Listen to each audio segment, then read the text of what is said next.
Were you here the week when we didn't get out here till 6 o'clock? Yeah, you were here. I was here, but I didn't leave.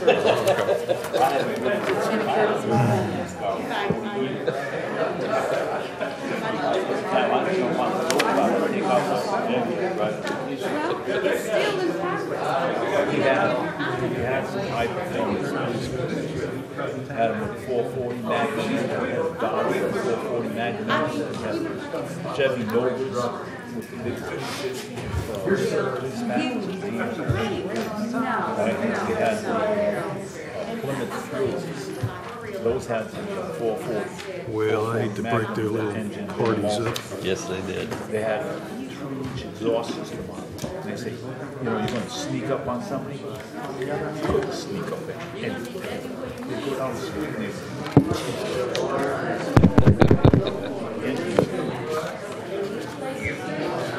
They were. if they only put a good braking system on the car, because you'd be going up, above 10, and then try to slow up, take an exit, and the brakes would just fade away.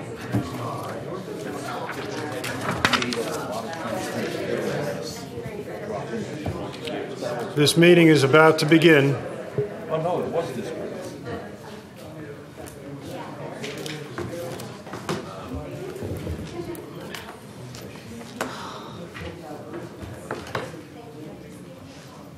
I now call the August 14, 2017 meeting of the Municipal Code Enforcement Board to order.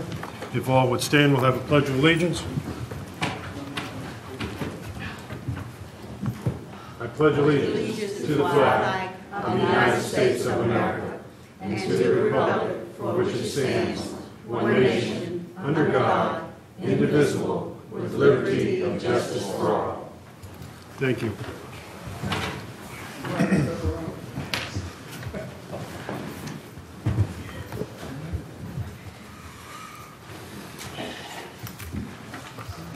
Start with the general announcements. The city desires to accommodate persons with disabilities.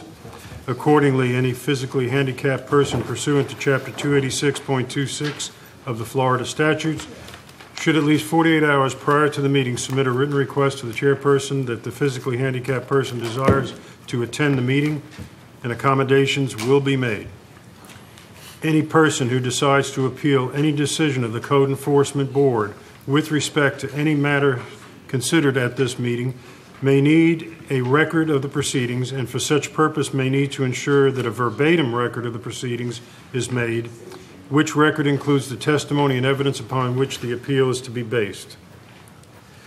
Any person or defendant who requests to review or object to any exhibits presented to the Code Enforcement Board by the City of Titusville prior to submission to the Code Enforcement Board must stand and state their request to review the exhibits prior to review by the Board at the time that their case or agenda item comes before the Board for hearing.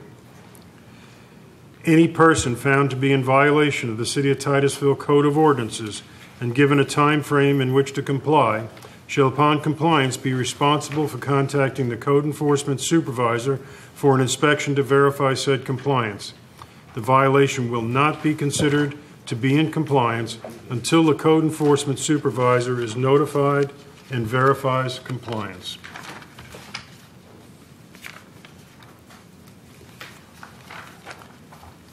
We have a quorum.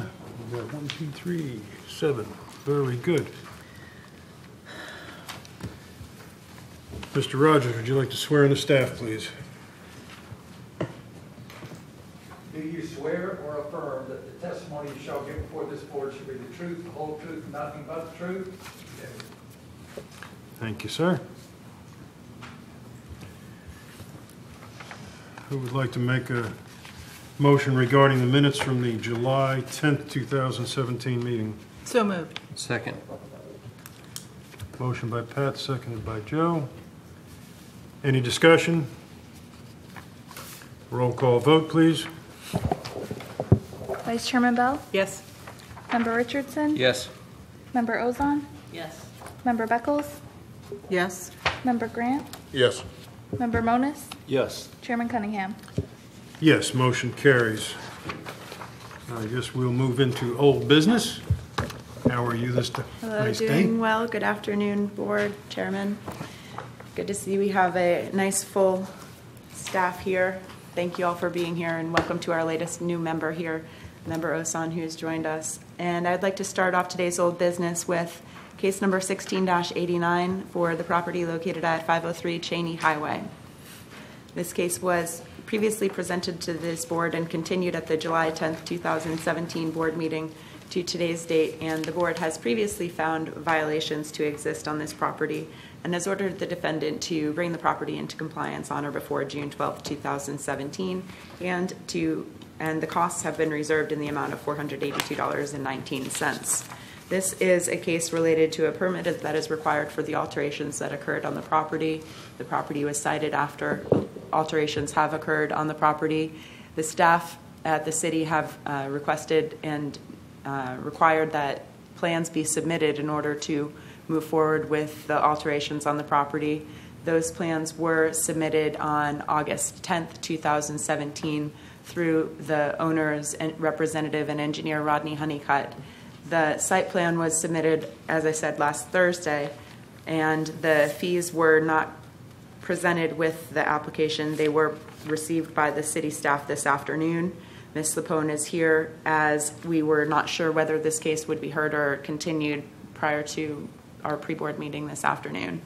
The city's position is that the site plan has been submitted. That's something that's needed to get a building permit, but the building permit's still not in hand. This application needs to be reviewed by staff. Now that the application is complete, we can go ahead and do that. The timeline is kind of at the will of the applicant here, as she may have issues that need to be addressed in the review of this. And as such, the city would request that this case be continued for 30 days to see what happens in the site review as the staff reviews the application that was submitted on Thursday. The owner of the property is here to, I'm sure, speak to the board, and I'll let the board decide how long to continue this case if a longer time is warranted. And if any questions from staff are needed, please let me know, and I'd be happy to try to give you answers. Very good. Okay. Anyone have any questions at this point? When did she first apply for the building permit?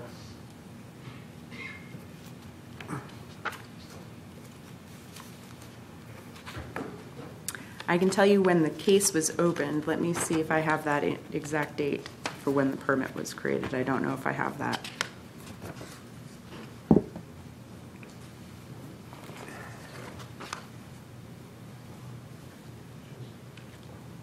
Oh, Brad, come on over here. I didn't know you were in the audience. Thanks. I'm Brad Parrish, Planning Manager. I have a date here when that permit was initially submitted last year. It was around summer of 2016. We had a pre-application meeting for site plan only June of this year, and only just last Thursday we received the final actual formal site plan itself. And once that's reviewed, then a permit to actually do construction on the site can be issued. Do either one of you have any idea of how long this process will take? Like, what I'm getting at is, if we continue the case, how long, like a recommended amount of time that we should continue it? We typically try to turn around our staff review of any site plan application within about 2 weeks. And we then have to rely on the applicant to provide back any revisions that have been requested by staff. And the code allows the applicant 180 days. Then, once we receive that, then we try to turn that around again to make sure that all the issues have been addressed. Of course, if all issues have been addressed, then we can issue the permit. But if they have not, then we have to do a second round review and then wait again for the applicant to provide their revisions to us. Thank you. Does the board have any further questions from staff? One more question. How many months has this appeared on our agenda? I know that the case was opened in May of 2016. This was first heard by the board on August the 8th, 2016. So it's a year Yes. it's been on our agenda. But it hasn't been on the agenda every month. Not every time. Maybe two Not or every three time. times. And we did not take any action on it until June of this year. I don't remember what all the other things were going on, but according to the notes here, it was 6/12 of 17 was when we first took action, or gave a due date. We continued it every month until. No, No, we haven't. did No, we not. haven't, because We it have hasn't not. been on the agenda every month. I have 3 decisions of the board in my file showing different meetings that this case was previously continued at. So in 14 months, it's been 3 times.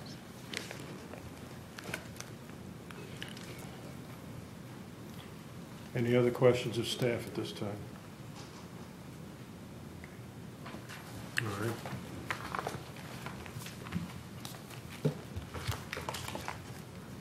Ms. LaPonde, do you need to address the board? Okay. Do you swear or affirm that the testimony you shall give before the board shall be the truth, the whole truth, and nothing but the truth? Absolutely. Please proceed and state your name for the record and It's- direct your comments directly to the board. Okay, thank you. It's Leslie Lapone, Lapohn. Couple of things. The building permit that I applied for was July 2016. That's when it first started. This is now my second round of site plan that I've gone through. And I want to clear something up because it makes it sound like I'm delinquent in paying my fees, which I am not.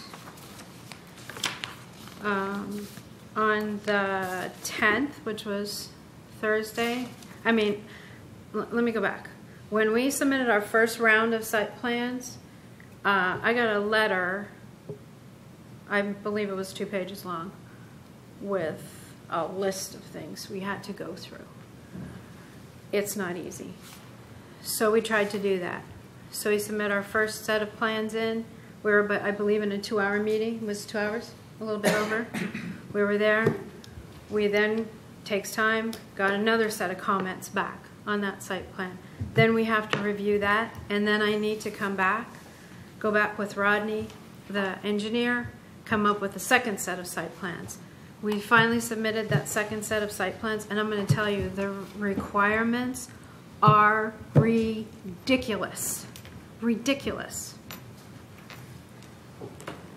So, we submitted the plans on Thursday. On Friday, I sent an email to Brad, and I said, hey, did you get the site plan? Please confirm. Because I really wanted to know, because I didn't know if he received the plans. And then this morning, I said, hey, what's going on? I placed the call. I said, hey, please call me back. I need to know what's going on. The only way that I found out today that I owed these fees, and what the fees exactly were, is by contacting Chelsea. She was the one that told me how much I owed. So I said, fine. That was what my second trip down here. My first was $250, right? We were guessing. Was $250. Fine. Here I come with the check, $250. Nope, that's not enough money. Fine. Tell me how much I owe the city. Just tell me how much I owe you. Fine. $1,561.50. I came in, gave the check, did that. That's for the site plan review, water sewer review, and a landscaping review. This would have been in hand of the city on Friday if I would have known what the amount was. I am more frustrated at this thing, I think, than you all are. And so now we're at the site plan review, and I have no idea at this point, after they look at my site plan, what's going to be dreamt up next. I really don't know. But I keep addressing and addressing and addressing and spending and spending and spending is what I'm doing. And what that has led us to do is, I'm going to do, just so you know, I'm doing the minimum that I need to do to satisfy the board. I'm going to do that. And sadly, I was prepared to dump a lot of money in. I was prepared to spend well over $1 million in this city to improve my business and add a second location. I am no longer going to do that. I'm going to take my business elsewhere. I will still have this location as a satellite. The balance of my business will it's going to leave the city because I'm not going to spend $1 million plus in a city that doesn't want me. So that's where I'm at. So I guess you can tell I'm frustrated. I apologize. I don't want to take it out on y'all, but this is where I'm at. And that is the story of, that's why the check came in. It came in at noontime, I believe. This would have been within the city's hands on Friday if I would have known what the amounts were. So it's not for lack of trying. So that's where I'm at this thing. So we're under review, correct? So that's where I'm at. Anyone have any questions in this upon? Are you agreeing with the city then that you need a 1 month continuance, or do you need more time, or? It's going to take more than that because I'm sorry? It will take more than that from what I'm seeing, and here's why. Okay. When I submit a site plan, okay? Yes, ma'am. We then receive back comments, and it is a list. And that list, we need to go line by line by line and somehow try to make it fit into our property. Like right now, you know what I'm asked to do? No, ma'am. You know what my property looks like? Yes, ma'am. 16 trees. Really? Are y'all serious? 16 trees, 4 overstories. Really? That's not easy to do if you know what my property looks like. Pass it every day, man. You know? I'm going to do it. I'll do what I got to do. I'm not shirking my responsibilities. I'm going to do it. But that's what's holding this whole thing up. It's not just the one portion that I need to fix that will satisfy you all. Things keep getting added. And as they get added, and it's not by me, then when they get added, then I have to, again, I need to go back to Rodney and we need to come up with a whole new set of plans. It's very costly. Very costly. So to answer your question, how long is it going to take? It depends on the comments that come back from the second round of site plan review. I need to see what's going to come of that. I don't know. Believe me, it's not for lack of trying on our part. We're trying. Well, I asked that so to make it a little easier for us to make a decision. I know. I know. But nothing is ever easy these days, is it? We can always review it at the end of, at the next meeting and see what, has transpired since then. Yeah. I'm sorry. No, what I'm saying is if you did a 30-day continuance, we could always review it at the next meeting and see what has transpired and see what progress has been made since. I'm not against that. I was just wondering if she agreed with it. It's going to take longer. My gut feeling is it will take longer than 30 days because they're going to come back with their comments, and then I'm going to have to go back and reconfigure everything. And if I remember the city correctly, they said they would give you 180 days to respond. Is that what I heard, or am I wrong? Yes, that's correct. And staff would like to make one correction from what was stated by Ms. Lapone, in that this is the first site plan application that she has presented to the city. In 1 year. Well, what was the last one then? What was that first round? What was that? When you leave the podium, I'll let Brad speak to that. Okay, that's fine. Because according to what I'm understanding, I've already submitted a site plan. And to me, this is what I'm considering, this is my second round. That's what I'm understanding. Sounds like perhaps a pre-application sketch. Perhaps. And not a, quote, formal site plan, which is perhaps. I don't know. I probably don't have the right terminology. But I had Rodney help me with it. So. Mm-hmm. Is this site plan different from the previous site plan that you say you were submitted? This one? The last one that was submitted. Yes, because what we did was we addressed the comments from staff, Okay.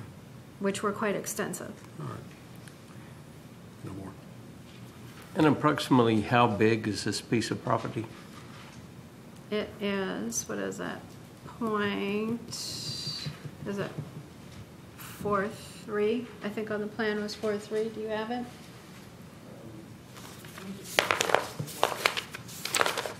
I might have it here. Hold on.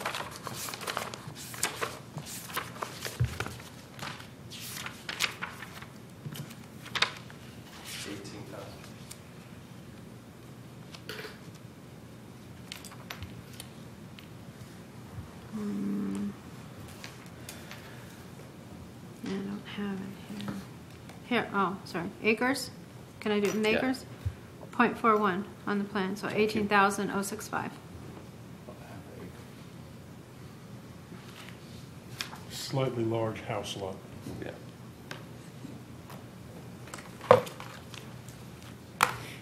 Any other questions of Mrs. LaPone? Seeing none, we'll move ahead. Thank you, ma'am. Thank you.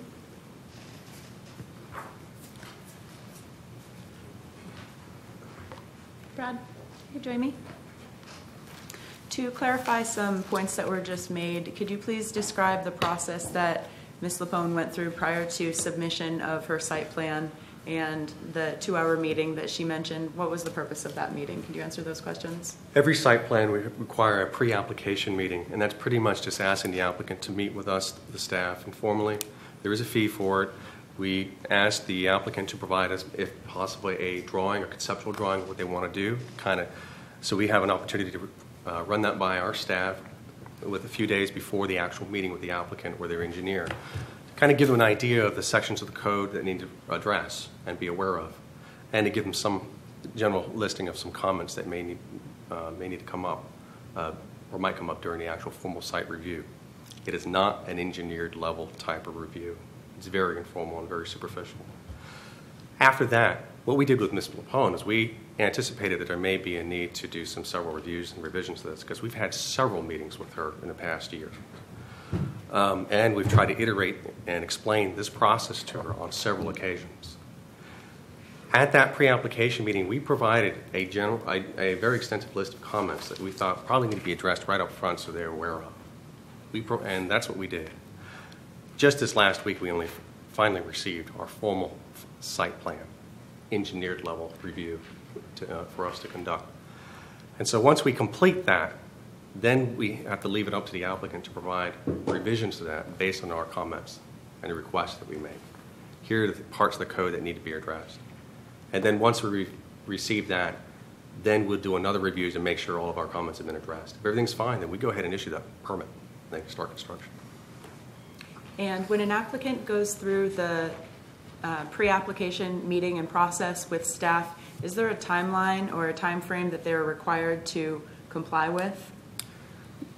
Well, after they receive our comments, they have about 180 days, according to the code, to reply to us with revisions of the plan and with all the changes to it that we've requested be made.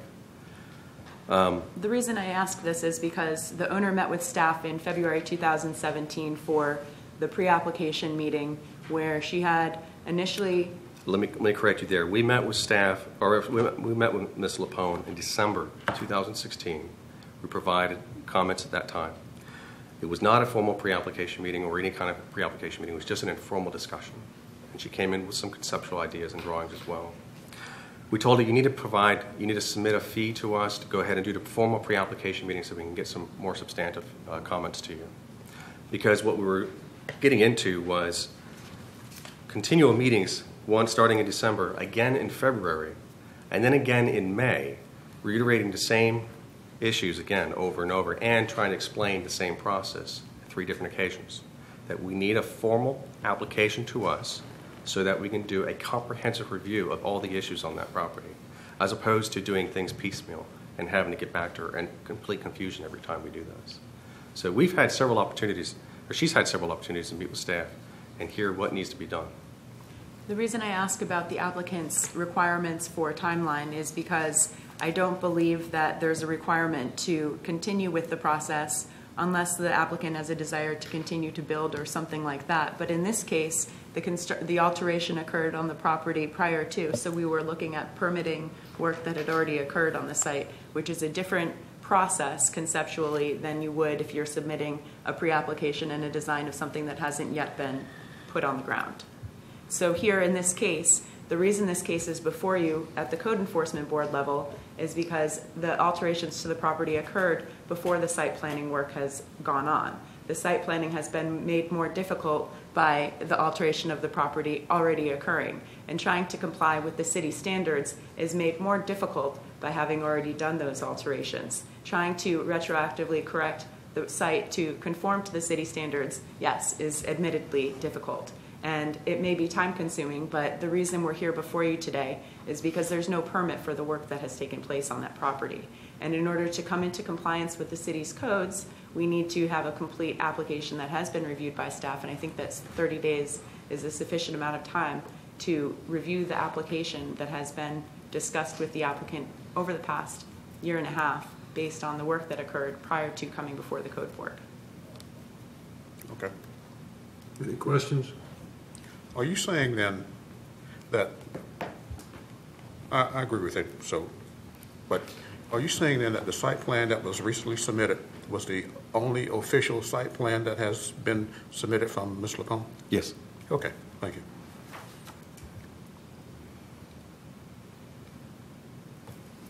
Any other questions? No. Thank you. Okay, what are the board's wishes? Okay. I'd like to make a motion to continue with case 16-89 relating to the defendant, LaPont Enterprise LLC, for the period of 30 days until our next scheduled meeting on September the 11th. Second.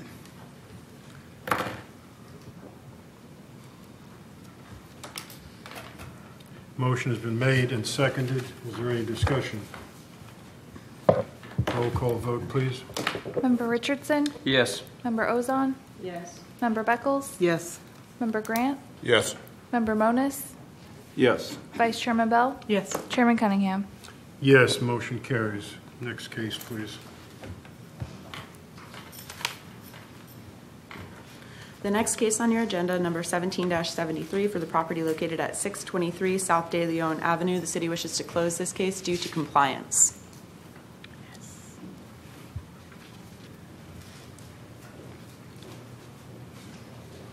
We had only previously continued this case, That is correct. so we never made a finding. That is correct. So you're essentially withdrawing the case then? Yes, sir. Okay. For case number 17-38, the property located at 511 Canaveral Avenue. I have Officer Lewis here to provide testimony. For case number 17-38, the board previously found violations to exist on this property and ordered the defendant to bring the property into compliance on or before August 14th, 2017, and to pay the cost of $357.43. The property is not in compliance as the violation still exists. Officer Lewis, would you like to join me up here? Have you re-inspected the premises at 511 Canaveral Avenue to determine whether the owner has brought the property into compliance? Yes, I have. And is the property still in violation? Yeah, the property is still in violation. What violations still exist on this property? All the conditions that were originally stated. It's in 6-109, specifically 108.1.1, unsafe structure. It looks like the overhead's working if you want to show the public the photo you have. This is just a picture from this morning. There has been, you get that from just a little bit. Well, can you give us a hand? Larger I can do. Yeah, that'll work.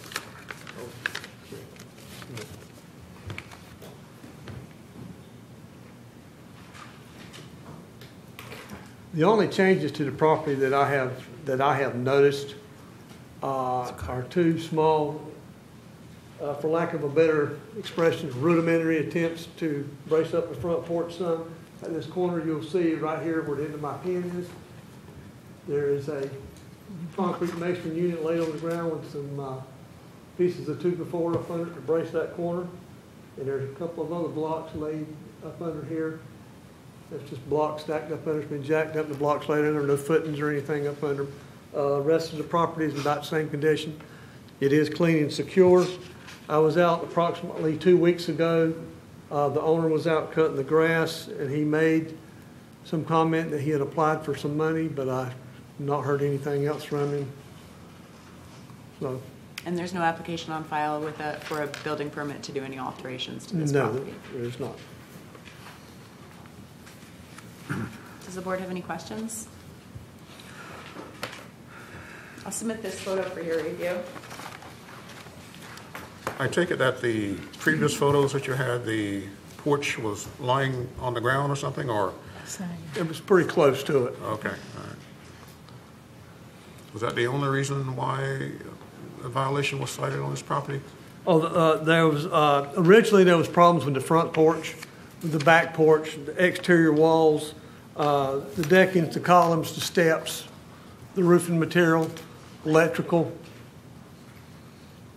And all those are still exist now? Yes, sir. Still in violation. The reason why I asked, I didn't see any recent evidence of that. The reason why I asked. It is. The only thing I saw, like I said, the rudimentary attempts to brace the front porch some was the only thing I've seen. It is clean and secure.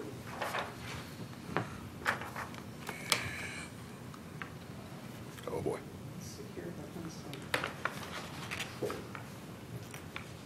Occupied? No. Thanks.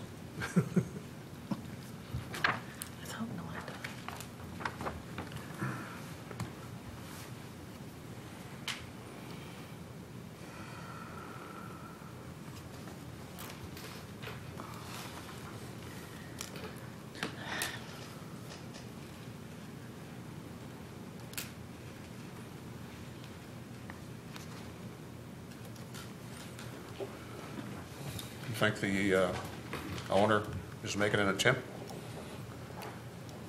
Your personal opinion. I really don't know what he's going to do with it, Mr. Grant. To be honest with you, I see a lot of work that needs to be done at that house. The property assessor only has the property at around $3,200. You couldn't even buy enough material to fix the porches for $3,200. And why would he be out there cutting the grass then if he has no intentions of doing anything? You get cited for overgrowth.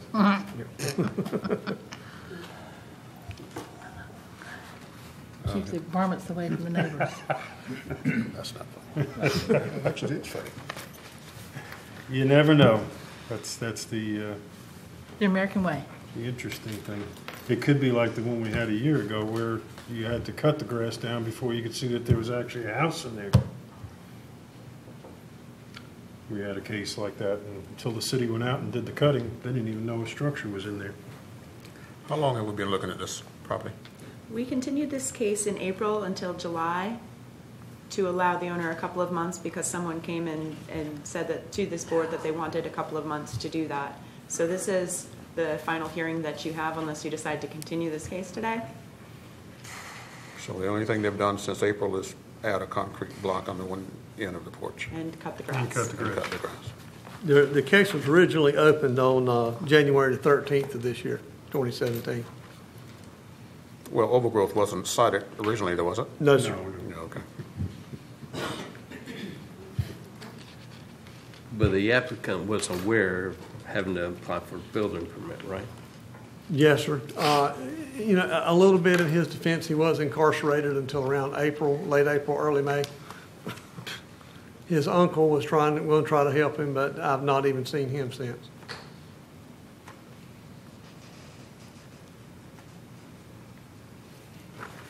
Any other questions?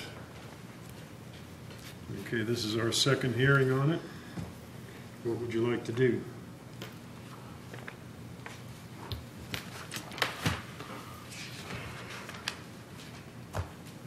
I'll do it. I'll do it. I move that the board issue the following findings of fact in case number 17-73 relating to the in case number 17-38 relating to the defendant Albert Jordan at 511 Caneva Avenue, Titusville, Florida. The defendant continued to be in violation of the following sections of the Code of Ordinance of the City of Titusville on August the 14th, 2017, Section 6-109, property maintenance, subsection 108.1.1, unsafe structure. Well, Second. Motion by Pat, second by RL. Discussion? Roll call vote, please. Member Ozon? Yes. Member Beckles? Yes. Member Grant? Yes. Member Monis? Yes. Vice Chairman Bell? Yes. Member Richardson? Yes. Chairman Cunningham? Yes. Motion carries. Next motion, please. I move the board issue its final judgment assessing fine and imposing lien relating to the defendant, Albert Jordan, based upon the findings of fact issued this date, and that the judgment contain the following provisions. The defendant is assessed in order to pay a fine of $100 per day for the violation of Section 6-109 property maintenance, subsection 101.1.1 unsafe structure, as set forth in the findings of fact herein. The fine shall commence on August 14, 2017, and shall continue until the code violations have been corrected to the written satisfaction of the code enforcement officer. Second. Okay. Motion by Pat, seconded by RL. Discussion? Roll call vote. Member Beckles? Yes. Member Ozon? Yes. Member Monis? Member Monis? Yes. Vice Chairman Bell? Yes. Member Richardson? Yes. Member Grant? Yes. Chairman Cunningham? Yes, motion carries. You were going to see it, but it is. Chelsea, we had a case that was continued from July to this board meeting, case number 1737, Clyde Faulkner Incorporated. It's not on the agenda, but it should be. My apologies to the board. Thank you, Attorney Rogers. My Is it- notes indicated Nope. that it was continued until November, and I That's checked the my notes, decision too. of the board, and it said November. I apologize, that is correct, November the 13th, 17th, my mistake. All right. That's all right. You've got your mistake for tonight. No more. Okay, I'll tighten up.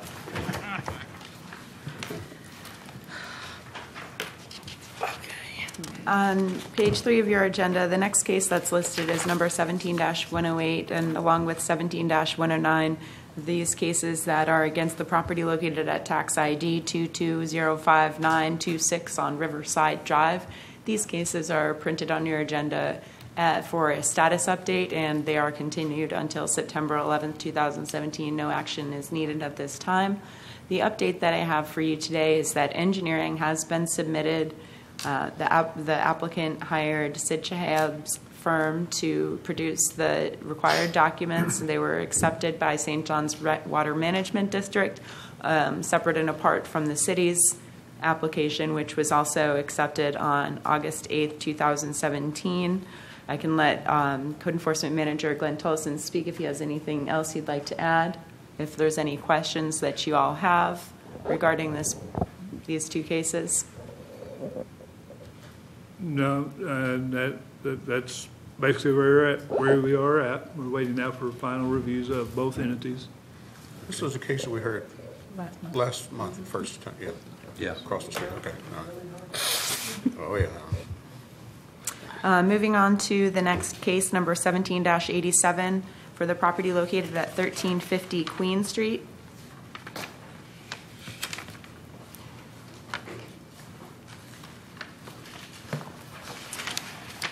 Officer Lewis is here as this property is not in compliance.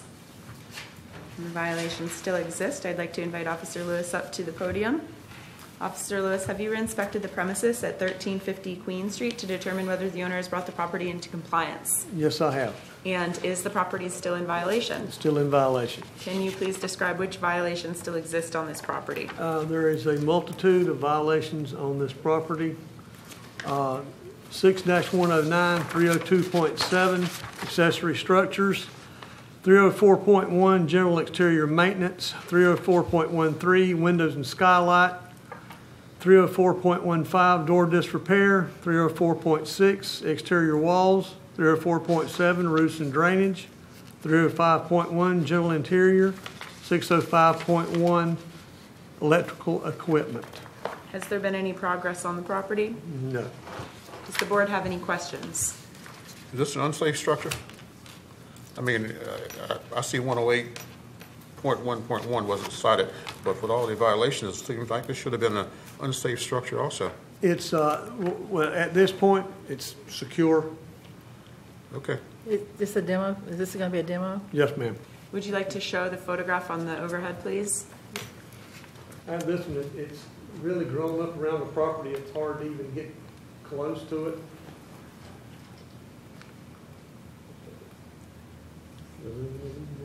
Last month, it was mentioned that you'd send somebody from the police department for a wellness check. That's correct. That was taken care of. That was done. Okay. Was anyone living there? No. He moved out in January. Okay, because I thought you said that you met somebody from there at one time. I did.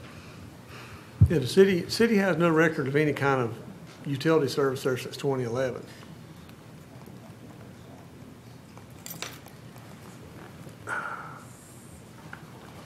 Thank you, Officer Lewis. Thanks.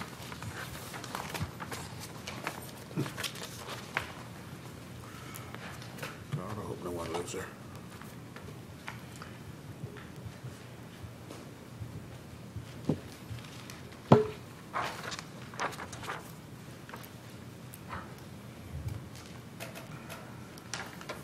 Okay, this is our second hearing on this. We had a deadline of today to achieve compliance, so what would you like to do? I just have one more question. Has there been any contact from the developer, the owner of the property?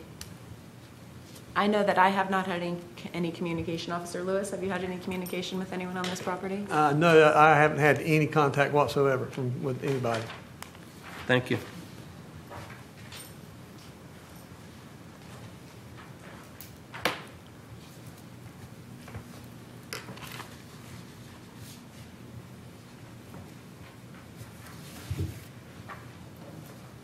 I got 7 members up here. Somebody make a motion. Okay, we didn't realize you were waiting for the actual motion. No, I'm waiting for somebody to make a motion. Okay, well, I'll make a motion. This is my turn.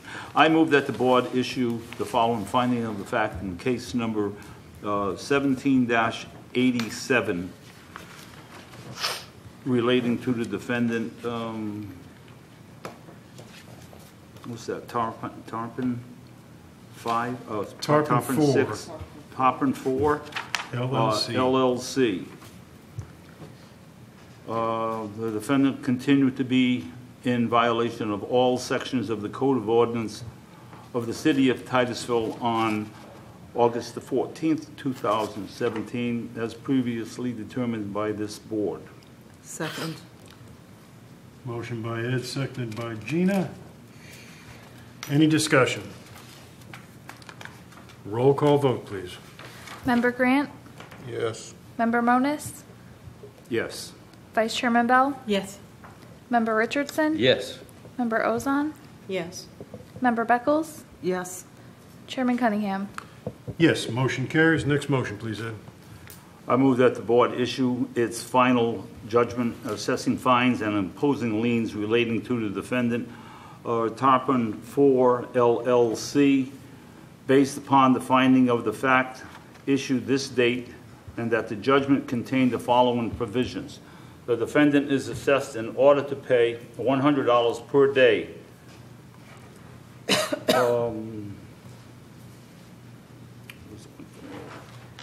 For a violation? Yeah. For violation. All of them. You don't have an all? For it, well, okay. For each code violation, the fine shall commence on, was it August, use today's date? Yes. Okay, August the 14th, 2017, and shall continue until the code violations have been corrected to written satisfaction of the code enforcement officer. Second. Motion's made by Ed, seconded by Joe. Any discussion? I have a question. Yes. Is it required that we assess the full $100 per day for each violation? No. Is it a possibility that since this is such a small structure, it looks like it's going to be demolished anyway? I mean, I know I'm the new guy here on the block. That's what we're here for. But is it a possibility that instead of one per, that we just do something a little bit less? Is that, maybe somebody can help me understand? It just seems a lot of money for a house that's not worth that type of money. The board has discretion. If you find a code violation pursuant to Chapter 162, Florida statutes, and the Code of Titusville, you have the authority to impose a fine from $0 to $250 per day per code violation. There's 8 code violations, so that is the range, $0 to $250 a day per violation.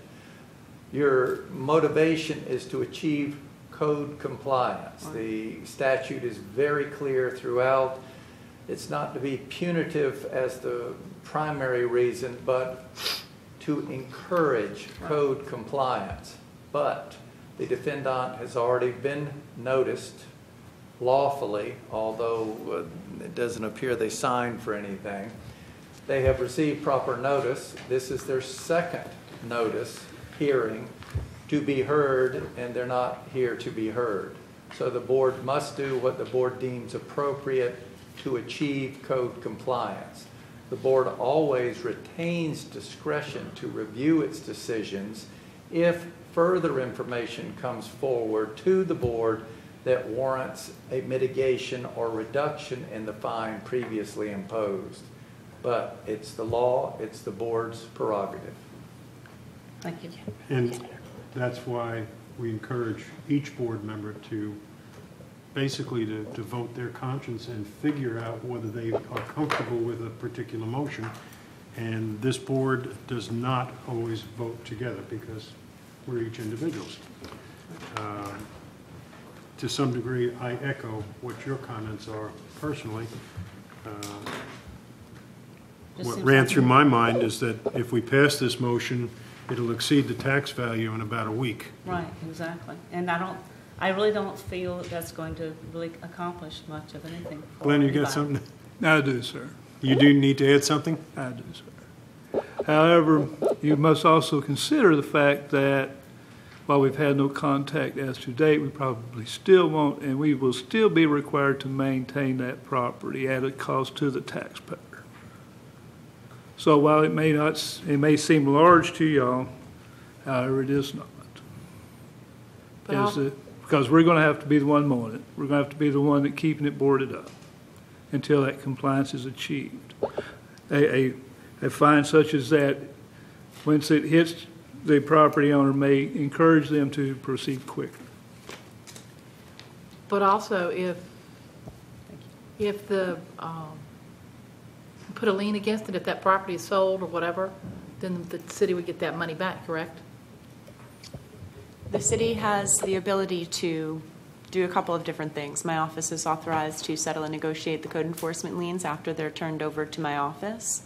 However, if there are special assessments, they have a priority over and above the code enforcement liens. And special assessments are required to be paid. We'll get those costs back for things that we've done to secure the property. Things like lot cleaning are special assessments. But the code enforcement lien is what you're voting on right now, the daily fine amount that I would later negotiate with a perhaps future buyer of this property. I'm just going to add another comment too. when I look at it, and I don't have a strong feeling one way or the other on the $100 a day, because I think the building's basically been abandoned, is my opinion. However, one thing that I would look at is, and again, with my background, duplication of problems. Like if you look at rotten wood and exterior maintenance, they're really kind of the same thing. And to say, well, okay, this is a rotten piece of wood and this is an exterior maintenance and $100 a day for each one, sometimes that rubs against me. In this case, I'm not so sure it makes any difference. We would retain as a board approximately 90 days before this will be turned over to the city. So if in the next 90 days something were to happen, then that person would be able to approach this board and we have control of what's going on with the action we've taken. Okay. Once it comes back up, Mr. Rogers will bring it back up to us and he'll ask us, do you want me to pass this along to the city? This is the accrued, you heard some of them last month, the accrued violation amounts. Actually, the biggest ones are usually cutting the grass and parking in the yard. Right. Those are the two largest violators, with some hellacious fines. Right. And it doesn't make any difference. To some people, it doesn't make any difference. Right. So there's a balance. If we had somebody out here and they were saying, well, yeah, this I'm and that, working on it. might be a different story, I think. Right. But in this case, I don't know that it's going to make any difference whatsoever. Thank you. Thank you. Any other comments? Okay, so we had a motion by Ed, seconded by Joe. Roll call vote, please. Member Moniz, Yes. Vice Chairman Bell, Yes. Member Richardson, Yes. Member Grant, Yes. Oops. Member, Yes. Member Beckles, Yes. Member Ozon, Yes. Chairman Cunningham. Yes, motion carries. Great debate. Thank you for bringing it up.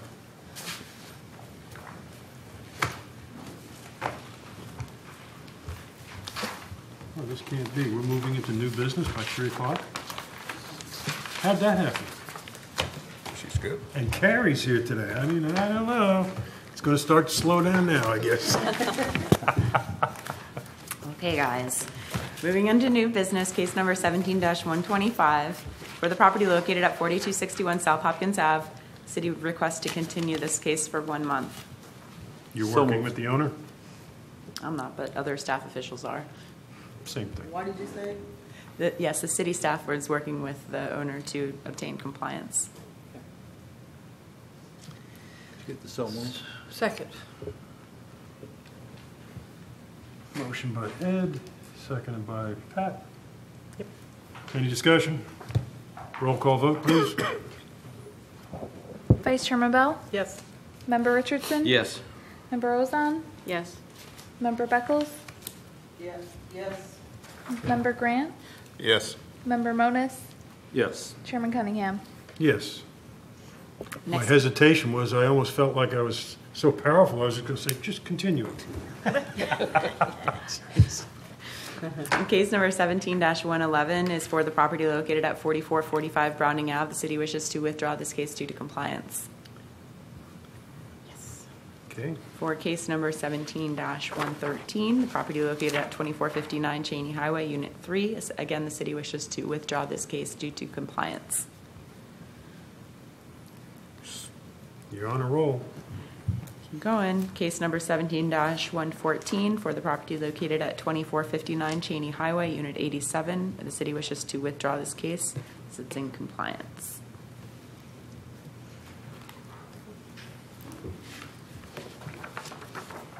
For case number 17-116 for the property located at 880 Forest Road, the city wishes to continue this case for 1 month.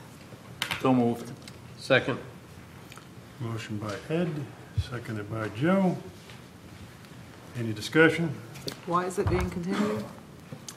The representative of the property appeared today, and I had a brief opportunity to discuss issues related to waiting for Social Security and an attorney that I can talk to, and my need to get more information is the cause for the continuance. Roll call vote, please. Member Richardson? Yes. Member Ozon? Yes. Member Beckles? Yes. Member Grant? Yes. Member Moniz? Somebody's gonna shut that mic off. Yes. Vice Chairman Bell? Yes. Chairman Cunningham? Yes.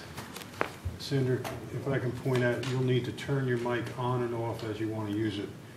City Hall's got tax problems, you know, they don't have enough of a budget, so we can only have 2 microphones on at a time.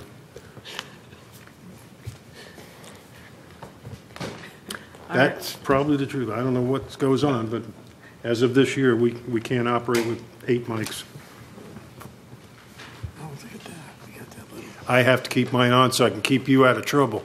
Do you hit the button or I so didn't many hit any minutes button. you I think got? the timer he hasn't seen before in front of you. I have no idea what that does. It's for council. I'm sorry. I didn't. This is an informal group, you know, we just get along.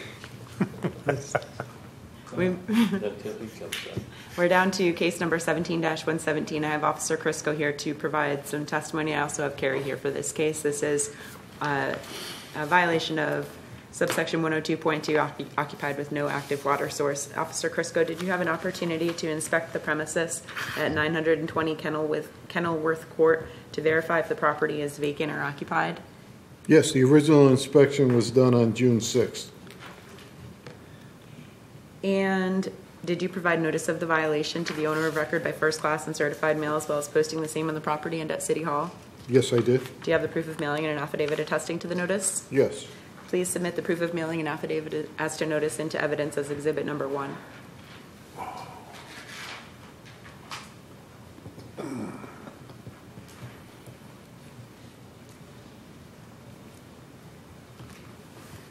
And did you verify with the utility billing department that the property remains without water service from the city of Titusville to determine if the property was in compliance with the violations as cited?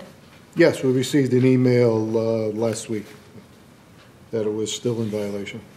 And do you have any testimony regarding any communication you may have had with occupants of the property?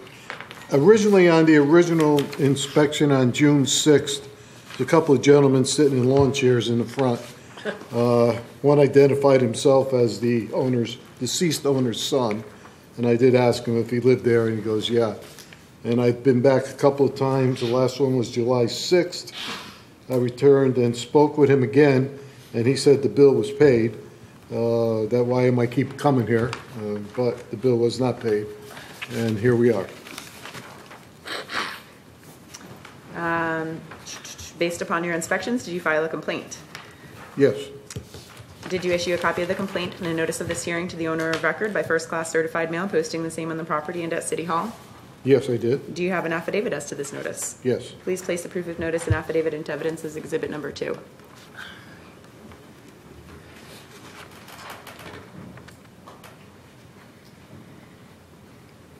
And did you re-inspect the property prior to today's hearing? Yes, 8/8. And does the property remain occupied without active water service? Yes. Do you have a cost recovery statement detailing the cost incurred in bringing this case before the board? Yes. And what is the amount? $410.26. Please place the cost recovery statement into evidence as exhibit number 3.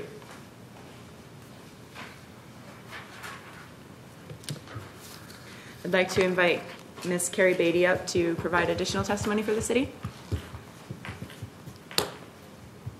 Thank you, Ms. Beatty. Have you verified that the property located at 920 Kenilworth Court remains without active water service? It does. Can you please tell the board when did this property get cut off from active water source? It was cut off for non-payment on August 8th of this year, 2017. Carrie, I'm not sure. Were you here when we did the initial swearing in? Yes. Okay. Yes, sir. And what is the balance that's owed to date? $357.61.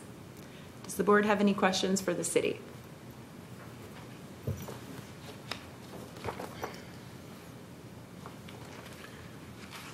I have a question. So, Sorry. I have a question. go ahead. Bobsam originally on June 6th of this year. Then no water then? Water was off then? We have the cutoff for non-payment on August 8th of 2017. Okay, but August 8th, 2017. okay, but I'm real confused here because I'm confused because I got 2 dates here: 6/6, Bobsam with no active water, and then you said you cut it off on August the 8th of this year. I'm looking back. Hold on 1 second. I was working on the same question. So we did cut it there. Yeah, I apologize because we went back out and we did that. Correct. Yeah, I apologize. I gave you the wrong information.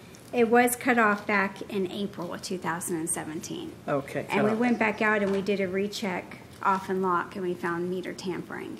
Okay. Okay. I apologize. Oh, August 8th is the meter tampering? It was actually June 12th for the meter tampering. Okay. I'm trying to find out where, I believe we went back out again to the property on the 8th, and I must have wrote it down wrong on there. I apologize. Not a problem. Okay, so they've not had water since April? Correct. Okay. Yes, Okay. that's true. Huh? Not legal, well, legal, but yeah, yeah, okay. So it's only 357.61 since April? Okay. The amount of $357.61 that you heard includes late fees, cutoff charge, as well as the utility tampering penalty that the code allows, which is $100. So I would say a large portion of that bill is charges related to late fees and tampering with the utility system, and not just consumption. No, I would have thought it'd been more. I mean, that was what I was getting at too, so I thought it'd been more than that. Is that a criminal offense? It is, but we need evidence to prosecute the criminal charges. You need evidence as who did the tampering? Exactly. Okay. Okay. Basically, they need to be caught in the act. Crime scene investigation. I have just a curious question. Turn on your mic. We've seen so far 37 cases since February of water shutoff. Have we ever got a spreadsheet on all those fines, what those 37 cutoffs total of fines are? Are you talking about utility fines? Yes. Like late charges? Yeah. They would depend on a case-by-case basis. Well, the total of the fines, a spreadsheet totaling those 37 cases, water shutoff. Okay. Have we got any total of the fines? A total of the fines? Are you talking about code enforcement fines? Yes. Okay, because we don't typically assess code enforcement fines against these water cases. But we do have, utility bill has different ones. I wasn't sure what you were asking about. The last one, last month, I think it was $5,000 in fees and late charges and things like that. Outstanding fees. Do we have the total of those 37 cases? I don't have a total of those 37 cases, no. That would have to be generated. I do not keep a total either. I do keep track of the code enforcement cases that we open and close, and I also keep track of our utility tampering cases, to try and ensure, of course, compliance and, as to, make sure that they're all right on the code enforcement. My utility tampering, I'm watching that, of course, for collections. Code enforcement, like I said, is different. But I do not look at the amount in regards to code enforcement. I look at the amount in regards to utility tampering because we're trying to collect on that one. Which would be the only thing that utility department is going to collect. The code enforcement is a separate collection mechanism. Even though that water's been cut off, the bill's continuing to rise because of the garbage fee, right? Because the base of all charge. the services. Base charge. Yes, sir. The fixed rates on all the services. Was it about, what was it, 30 some odd dollars a month or 40? Depending on the services that are provided to the property.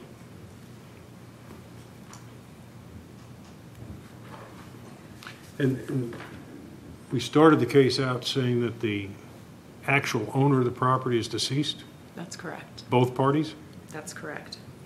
So in reality, notice has been sent, and this is so that you understand, notice has been sent, and it's good notice. It wouldn't have gotten past Rick if it wasn't. But, you know, I doubt that they signed any green card or accepted a certified letter or anything like that. You know, so it's a situation where as long as we meet the statute and send the notice, whether they accept it or not is their problem. But the son is living there, correct? Pardon? Correct? The son is living there, right? Isn't that what Bob? That's what Bob testified, Yeah. Occupied. Occupied with his son. Yeah. So- We've seen this before. Yeah. And I'm sure that there's a number of homes in Titusville that have the same condition, not necessarily with the utilities, but where there's perhaps a deceased member and there's a sibling or somebody else in the family that's occupied. And then you had the other one a couple of months ago that said, he didn't want anything to do with it. Remember the guy in the back? Not wanting to get involved, so. One result of cases that have utility tampering is that they get shortlisted to the utility billing manager's list of properties to monitor more heavily than any other property to make sure that there's no straight piping and other utility theft occurring at the property. They're considered problem cases that need to be monitored additionally than any other property. And for this case, the city would hope to recover its costs for bringing this case before the board, which is above and beyond the typical involvement that Carrie would have with a property that fails to pay its bill. Here we have a relatively low balance that's owed on the utility account, and it's been a relatively short period of time that the property has been occupied without active water source. And I would hope that the message to the occupant is not to continue this behavior and to keep the water bill current to avoid this repetitive behavior and bringing this case back before the board. But the ultimate goal is to get water turned on at the property without going through this process. But when all else fails, this process is available by enforcing the city's codes to send a message to the owner or the occupant that this property needs to have an active water source in order to come into compliance. And refresh me, why is it that the city does not want the code enforcement board to fine a person if they're found guilty? It practically, in my mind, does not make sense. The board you have the ability and discretion to make a different decision there, but if we're dealing with occupants that can't afford to pay their water bill, how would it make sense to increase what they owe in order to get them back to a property that has active water, which is what we're trying to get here? It's a method of enforcement of our city codes. This is, by bringing this case before you, I'm hoping that we'll have code compliance. That's the only reason I ever bring any case before you, is my ultimate goal is code compliance. I don't know how I will achieve it. It could be here by getting the occupant out of the house and getting him somewhere else that has water, or by him paying the balance that he needs in order to get the water turned back on. I think either of those would be satisfactory to the city for the case that I'm presenting before you today. What's to stop the occupant from tampering again? Nothing. Has the utility been locked? Yes, it is locked at the moment. Okay. The second step would be removing the meter, Correct. but then you can still bypass it. It would be interesting to me if we can have a report next month. As Joe brought up, there are 30 some odd cases we've heard about water. Have any of them been resolved at this point? I know that the answer is yes. There have been a number of cases that have been resolved before bringing them to you, before they get heard by this board. So I know that answer is Okay. yes, but I don't know how many. I'm talking about the ones we've actually seen Okay. and taken action on, because it would be a measure of whether this enforcement tool is working or whether we need to look toward a stronger mechanism. Good point. Because, again, from my perspective, when a person is abusing the system and stealing water or living without water, it's costing all of the other paying customers money, the taxpayers in this city. And so it's not fair to that side of the population to, again, support this side that would violate the code. And it just seems to me that we've got to study this topic even more as we go forward. Are we doing something correct, or do we need to adjust our course a little bit? I agree, and the reason I asked about that spreadsheet, and I'm sure I'm going to get yelled at by our attorney or somebody, is, I watch city council religiously, and it came up about 2 meetings ago when they were talking about water bill that had gone unpaid. It somehow came up before then. They said it would, in their mind, it would be $300 maximum charges. They have no idea of what we faced in $5,000 water bills. No idea. Yeah, if it's And- like a tenant account, it would reach around the 300. Somebody, either you or we, need to bring this to their attention. Not take a position, but give them a spreadsheet that shows the lack of water bill payment, and they're escalating every time. It's surprising. I was not shouted by any attorney. See, because we're going to probably make a decision to, make a finding on this and find them in violation of the ordinance. But I don't know that we're really correcting things. And I think I brought this up a couple of times. We're not getting the job done yet. We're kicking the can down the road. But not always. Case number 1773 that was on page 2 was put into compliance since the last meeting because of a payment plan. That was because community members came to the owner and facilitated an arrangement that allowed her to have water turned on, and that was something that wouldn't have happened had this case not been brought before the board. And that's a great thing. I'm not trying to take away from that. I'm just saying, is our batting average any good, or are we just on the low end of the score and need to find an improvement mechanism to help the city collect the money? As one taxpayer, I don't want to support these people. I figure my taxes and the bills I pay are enough. And, I look at water bills, and again, multiple locations, but, I'm paying $1,000, $1,500 a month in water bills over various locations, and I can't help to think that they might be less if I wasn't supporting people that didn't pay. Understood. So just want to work with it a little bit and try to see if is there a better way we can do the job here. The board, I hope, is also considering that if there are interlopers upon the property without lawful basis and utilizing the property and possibly the water legally or illegally, that is open-ended until something is done to remove them. And no one has the right to remove them other than the owners. If the owners are deceased, no one has the right to remove them. So the city's approach does allow rendition of a final judgment. 3 months thereafter, this board can turn it over to the city attorney's office. If nothing is still happening, correct. There is a foreclosure lawfully to oust the interlopers who are wrongfully occupying the property. So be careful what you wish for. There's 2 ways to look at this problem as well. Yeah, but that's where we need to have a roundtable discussion, because I oftentimes look at the properties that qualify and think, if it came up in the headlines that the city foreclosed on a piece of property because of lack of paying a water bill, it's certainly going to raise a lot of eyebrows somewhere. And I've not been one to be bashful on this board from the time I came on it about using the measures of a fine and then collection of that fine. And this goes back a long time before you were around on the city. But when I first came on this board, there hadn't been a fine collected in the city of Titusville, period. And I asked, why? And then said, let's do it. Well, we wouldn't collect anything until we first got a final judgment on these cases. I understand.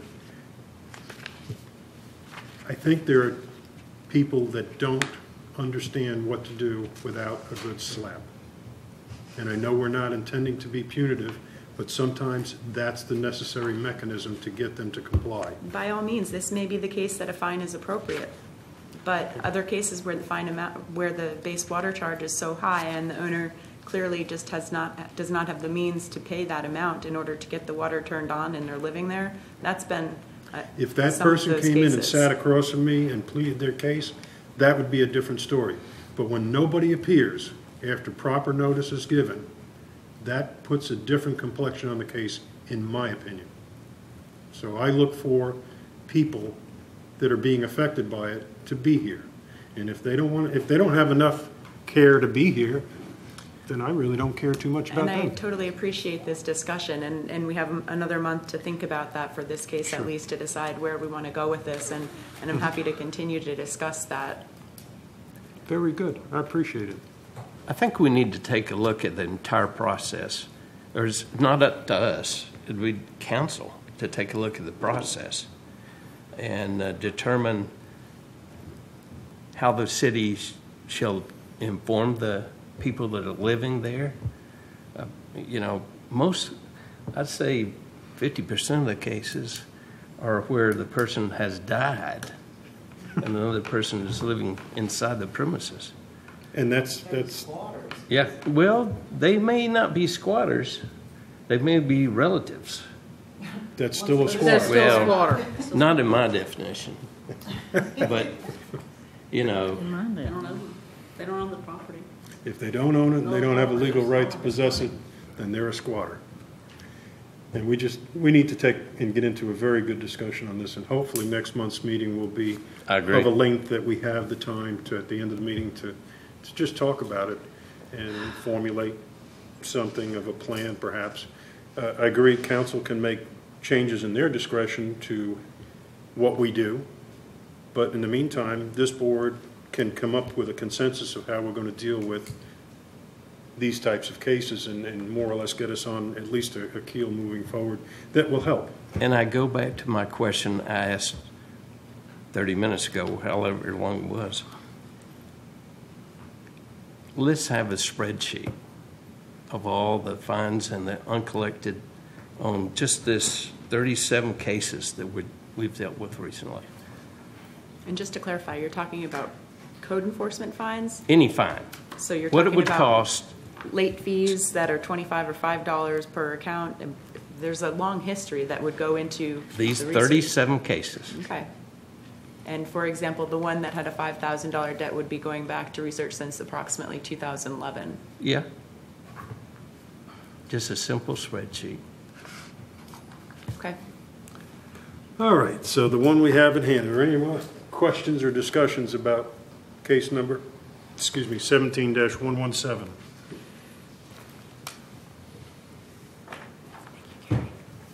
All righty. Hearing none, then what would the board like to do? I move that the board issue the following finding of fact in case number 17-117 relating to defendant Shirley M. Murray and Jacob J. Murray. The defendant was properly notified of the violations as alleged in the complaint. The defendant is the owner of or in possession of real property located at 920 Kennethworth Court, Titusville, Florida. The defendant is in violation of the following provisions of the Code of Ordinance of the City of Titusville, Section 6-109, property maintenance by reason of occupation with no active water source. Second. Motion by R.L., seconded by Joe. Discussion? Roll call vote, please. Member Ozon? Yes. Member Beckles? Yes. Member Grant? Yes. Member Monis? Yes. Vice Chairman Bell? Yes. Member Richardson? Yes. Chairman Cunningham? Yes, motion carries. The next motion, please. I move that the board issue its order to correct relating to the defendant Shirley M. Murray and Jacob J. Murray, judging the defendant to be in violation of the section of Code of Ordinances of the City of Titusville as determined in the finding of facts, giving the defendant until 0900 on 9/11/2017 to correct the violations to the written satisfaction of the Code Enforcement Officer or to appear before this board at City Hall, Titusville, Florida on 9/11/2017 to show cause why the violations has not been corrected, and why this board should not proceed to impose a fine for the violations. The defendant is ordered to pay $410.26, which represents the cost incurred by the city of Titusville to bring this case before the board. Second. RL and Joe. Roll call vote, please. Member Beckles? Yes. Member Ozon? Yes. Member Monis? Yes. Vice Chairman Bell? Yes. Member Richardson? Yes. Member Grant? Yes. Chairman Cunningham? Yes, motion carries.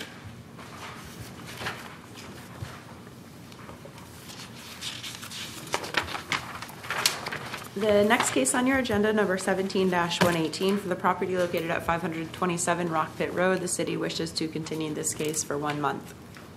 So moved. Is that all the trouble you're going to cause this month? Okay. Second. Who made the motion, please? That's what I thought.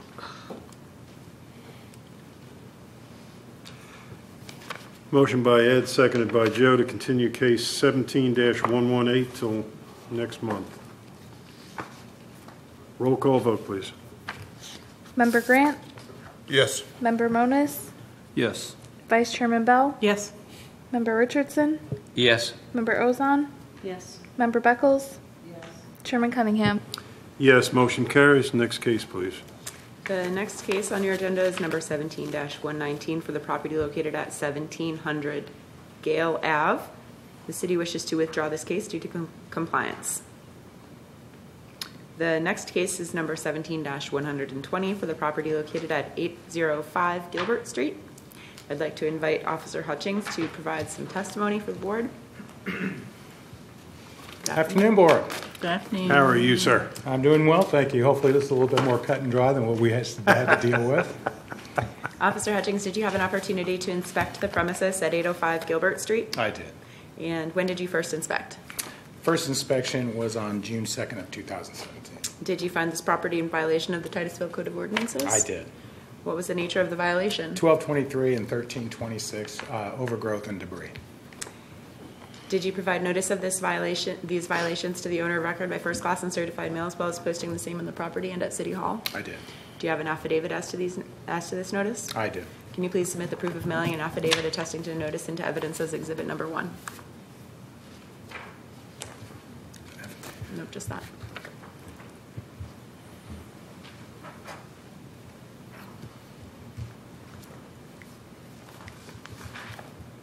Did you re-inspect the premises to determine if the property was in compliance with the violations as cited? I did this morning. And did you take photographs of the property? I did. Do you have these photographs with you? I do. Let's take a look.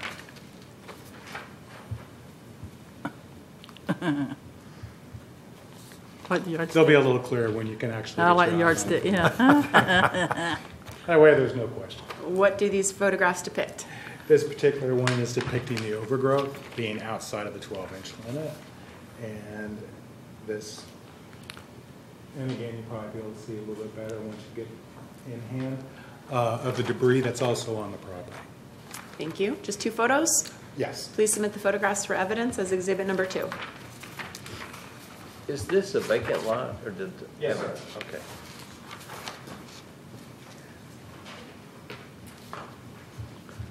One more time, that question is this a vacant lot? Yes, it is. And based upon your inspections, did you file a complaint? I did. Did you issue a copy of the complaint and a notice of this hearing to the owner of record by first class certified mail, posting the same on the property and at City Hall? I did. And do you have an affidavit as to this notice? I do. Please submit the proof of notice and affidavit into evidence as exhibit number 3.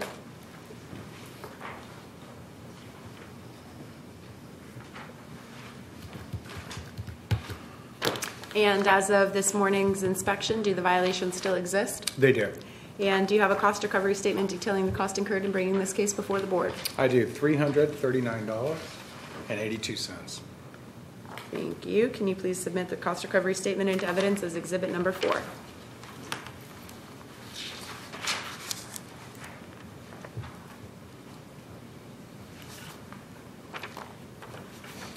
I'm happy to answer any questions the board might have. The nature of the debris is just that one little piece. The nature of the debris on that property is just that one piece of. Is there any other pieces? Actually, it's not just a little piece. It's literally bags of garbage and plastic and bottles strewn all over the place.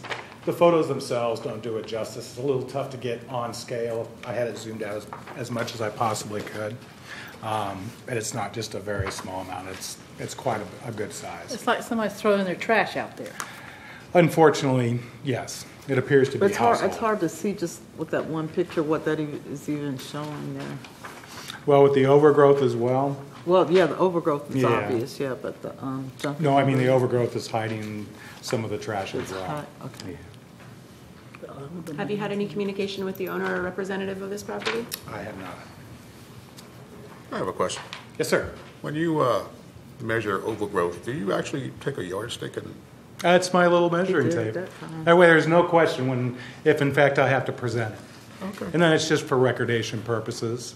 Somebody would come back and say, no, it was in compliance. No? I'm just curious, you know. Yeah. Just double checking. CYA. It works though, doesn't it?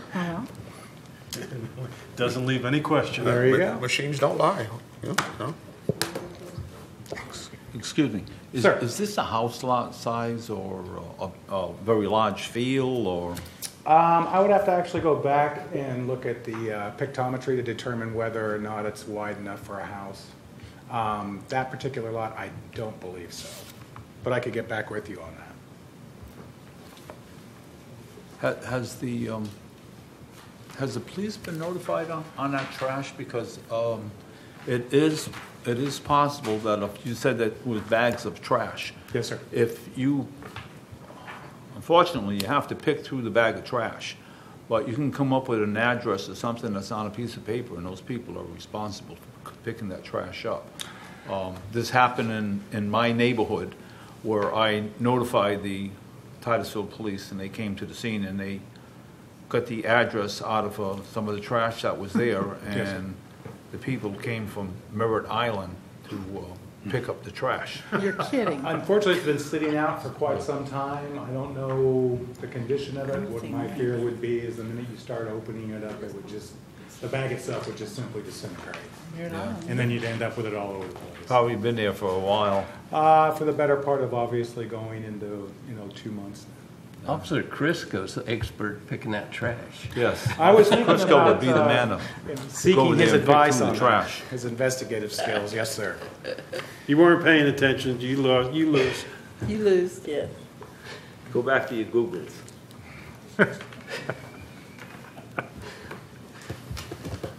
All right, any other questions?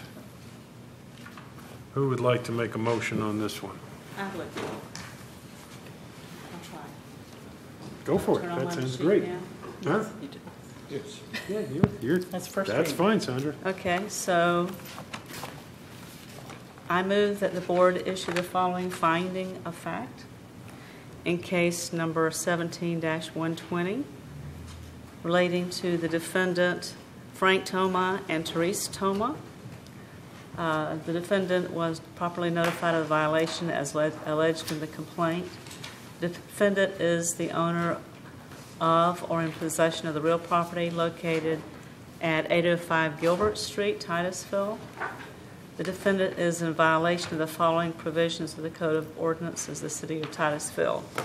Section 1326, overgrowth, and 1223, junk and debris. The defendant is in violation of all of the sections of the Code of Ordinances of the City of Titusville listed in the complaint. The defendant... No. That's, I think I'm good there, yes. You did the first one, that's fine. That's all Or the I realized alternative that. is everything that's listed. If there are a lot of items, that's a great one to use. That's why I selected it. Okay, so we have a motion made by Sandra. Second. Second by RL. Any discussion? Roll call vote, please. Vice Chairman Bell? Yes. Member Richardson? Yes. Member Ozon? Yes. Member Beckles? Yes. Member Grant? Yes. Member Moniz? Yes. Chairman Cunningham? Yes, motion carries. Next motion, please, Sandra. If I may, Mr. Chair, just curious, why on the complaint is 1223, 1326 listed twice?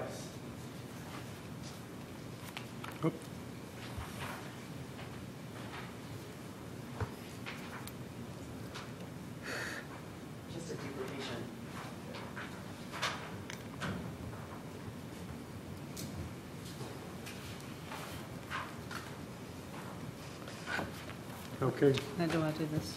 Okay. I move that the board issue its order to correct relating to the defendant Frank Toma and Therese Toma.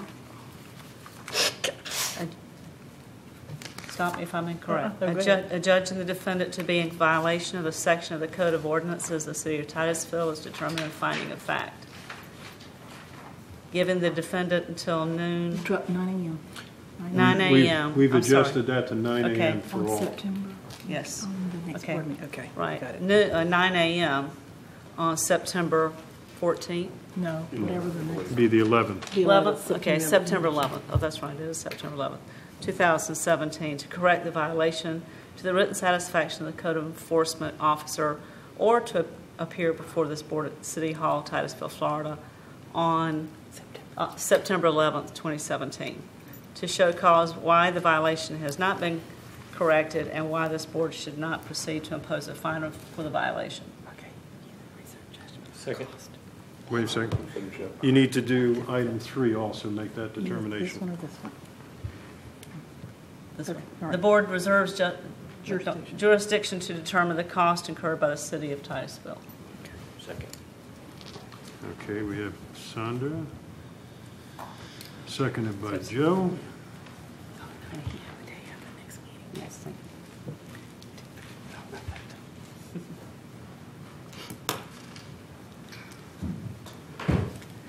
Okay, we have a motion and a seconded. Is there any discussion? Why are you reserving costs for now? I'm sorry? Use your microphone. Why are you reserving costs? I don't have because it was one of the opportunities for this, and I thought it was a good way to wait and see. Sounds Does good. that make sense? It doesn't to me. No? Should I go ahead and just, Let me wanna- explain. you wanna help me with Let me that, explain then? where the costs come from. okay, When you look at the sheet that we passed through the board, the Right. costs are the accumulated pay to those inspectors and to these attorneys for being here. Rick comes with a cost, the city Understand. attorney does too. right. So the posture of the board has been, there are certain times when it would be appropriate to reserve cost in the sense to induce somebody to fix or do what they're supposed to do. Right. But in most cases, It's a fixed cost. it's applicable because otherwise the taxpayers are carrying the bill for the people that are violating the code. So that's the logic behind it, if you would. Okay, all right, well then, let's go ahead and go with the other option then. So that would be Which to is, apply the cost. The defendant is ordered to pay $339.82, which represents the cost incurred by the city of Titusville to bring this case before the board. Second. The second holds. Any other discussion? Roll call vote, please. Member Richardson? Yes. Member Ozon? Yes. Member Beckles? Yes. Member Grant? Yes. Member Monis? Yes. Vice Chairman Bell? Yes. Chairman Cunningham? Yes, motion carries. Sandra, thank you. That's probably the earliest that I can remember somebody stepping up to do a motion on the board, and that's great. Thank you. Mr. Chairman? Yes, sir. 5 minutes? All right, sir. Is it a standard? We're going to stand down for 5. Oh, I see.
Did you start moving stuff?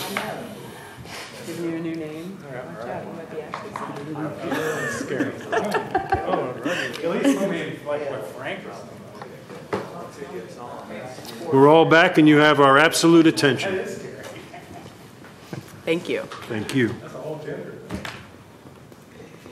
The next case on your agenda is 17-121 for the tax ID 2200887 for property located on Gilbert Street. I'd like to invite Officer Hutchings up to provide testimony for this case.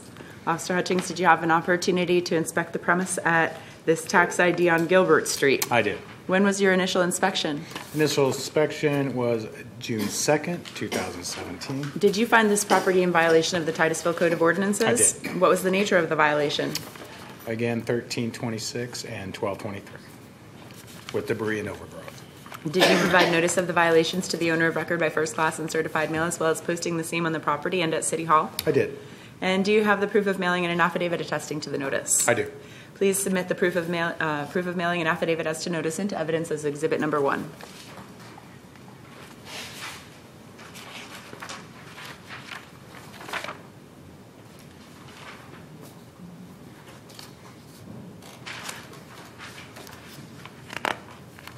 And did you reinspect the premises to determine if the property was in compliance with the violations as cited? I did this morning. And do you have photographs of the property? I do. Let's take a look.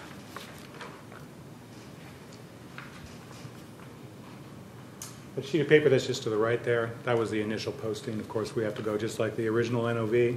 We have to also post that on site as well that it's going to code board. Didn't fare too well in the rain. Do you have any others? I do.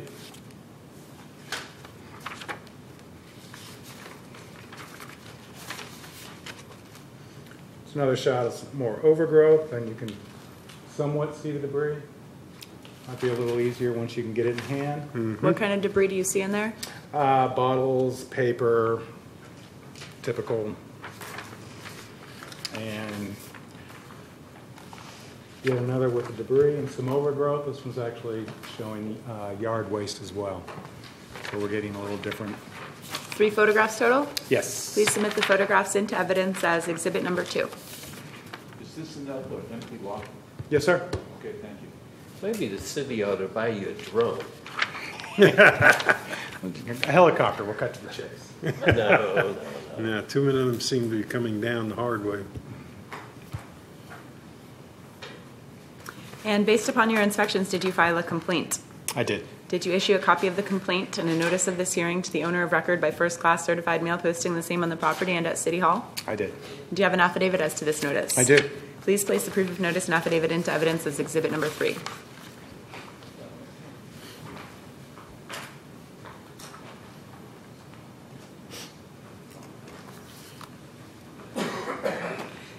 At today's reinspection, prior to today's hearing, did the violation still exist? Yes. And do you have a cost recovery statement detailing the cost incurred in bringing this case before the board? I do. And what is the amount? $339.82. Please place the cost recovery statement into evidence as Exhibit Number 4.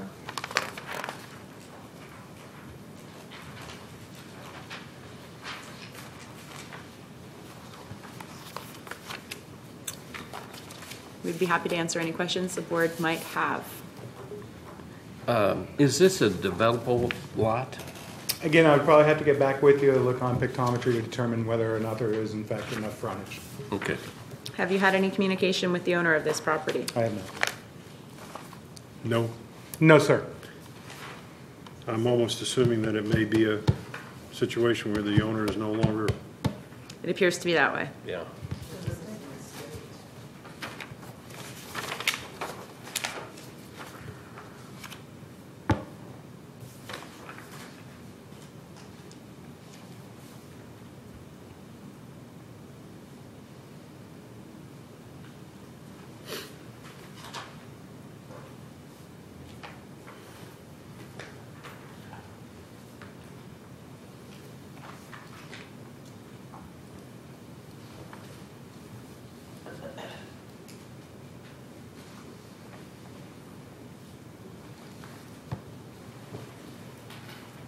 think we've all seen. Anyone else have any questions of staff regarding the case?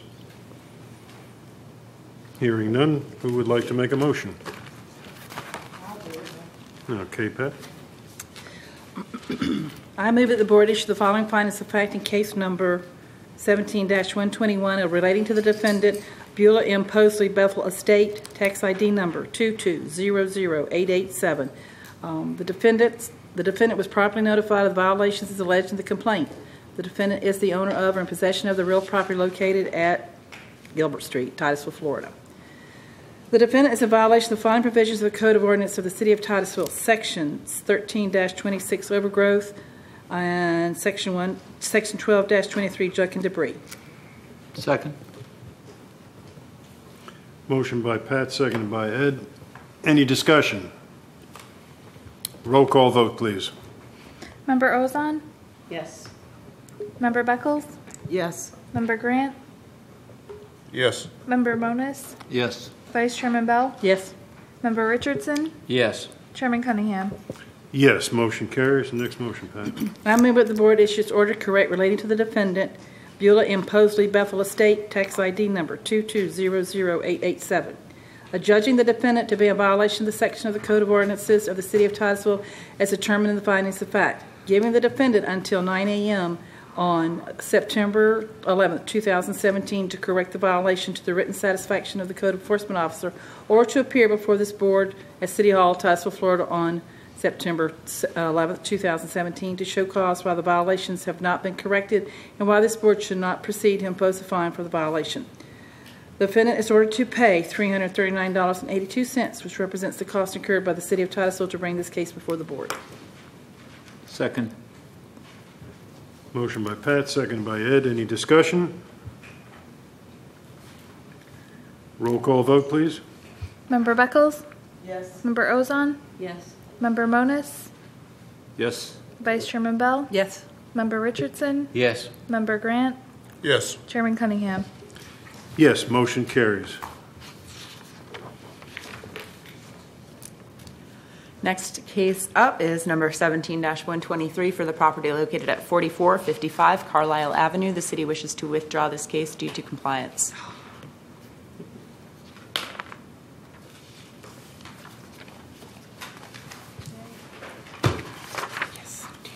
Case number 17-124 for the property located at 3100 Foley Street.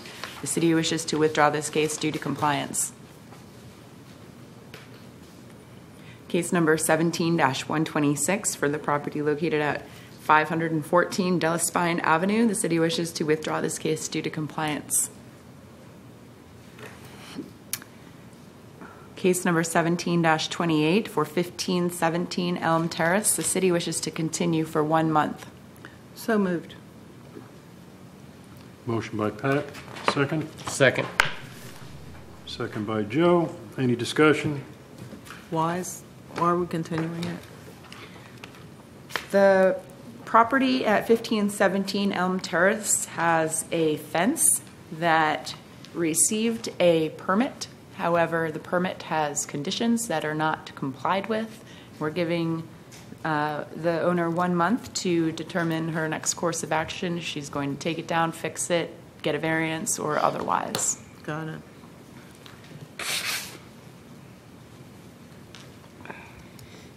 The next case is, Wait, sorry. Roll call vote, please. Member Grant? Yes. Member Moniz? Yes. Vice Chairman Bell? Yes. Member Richardson? Yes. Member Ozon? Yes. Member Beckles? Yes. Chairman Cunningham? Yes, motion carries. The next case, please. There was a typo. It should have been 17-128. I just realized. Oh, 120. Oh, okay. Okay, 17-128 on, So 28. It's the case number. Yeah. Oh, the one we just the considered. one we just did. Should have been 128.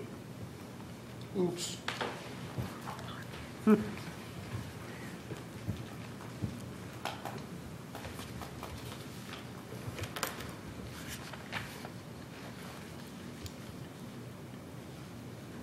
Case number 128 will be presented to you next month. The next case on your agenda is, do you need to amend that motion? For case number 17-130 for the property located at 4000 Alpine Lane, I have Officer Tuggle here to provide testimony. Before we get into testimony, I'd like to first withdraw the violation of 1326 overgrowth. Officer Tuggle, did you have an opportunity to inspect the premises at 1517 Elm Terrace? I'm so sorry. I'm sorry. 4000 Alpine Lane? Yes. And when was your initial inspection? On April 26th of 2017. April what? 26th. 26. Thank you. Did you find this property to be in violation of the Titusville Code of Ordinances? Yes. What was the nature of the violation at that time? At that time, it was 1326 overgrowth, 13-28 dead trees, and 6109 subsection 302.7 accessory structure, the fence. Thank you. Did you provide notice of the violations to the owner of record by first class and certified mail, as well as posting the same on the property and at City Hall? Yes. And did you have proof of mailing and an affidavit attesting to the notice? Yes. Can you please submit the proof of mailing and affidavit into evidence as exhibit number 1?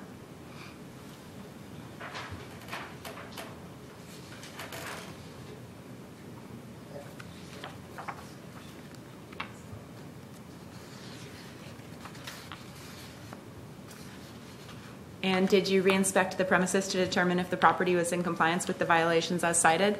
Yes, I did this morning. And do you have photographs of the property from either of your inspections? I do. Would you like to show us what they look like? Sure. What was the date of these photographs? This morning. And what do these photographs depict? This is the fence that's in violation. The dead tree on the property fell onto the fence and knocked it down. And then there's several places where it's kind of hard to see. Is this a chain link fence? Yes, it is a chain link fence. Right here, there is the post is sticking straight out, and it's not connected to the rest of the fence. And then there's, of course, all the debris that's grown over the fence and is also weighing it down.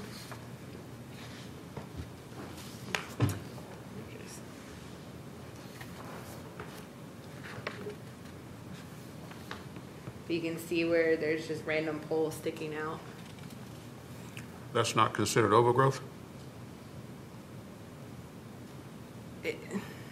It could be. I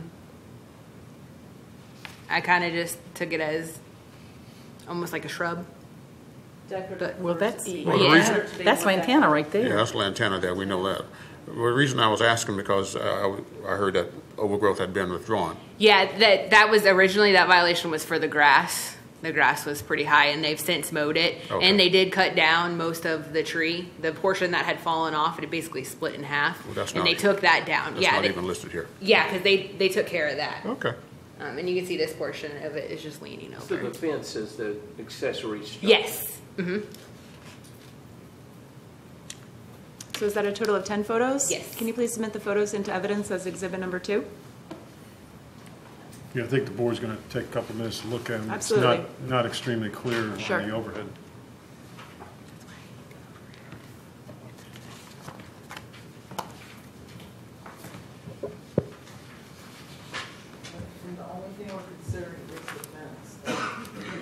The only thing we're considering right now is the fence. So. That's correct.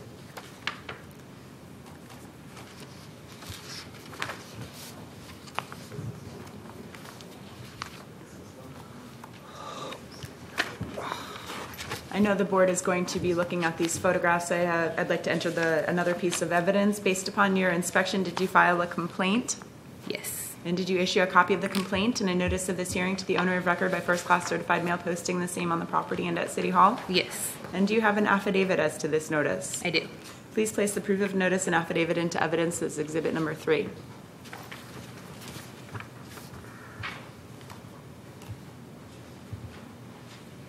And as of this morning's inspection, did the violation still exist? Yes. Do you have a cost recovery statement detailing the cost incurred in bringing this case before the board? I do. And what is the amount? $410.26. Thank you. Please place the cost recovery statement into evidence as exhibit number 4.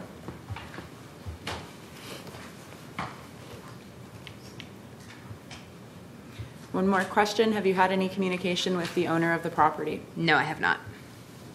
Is there a house on the property? Yes. Okay. Is it occupied? I have not seen anybody there Okay. at any of the inspections, so I don't know for sure. And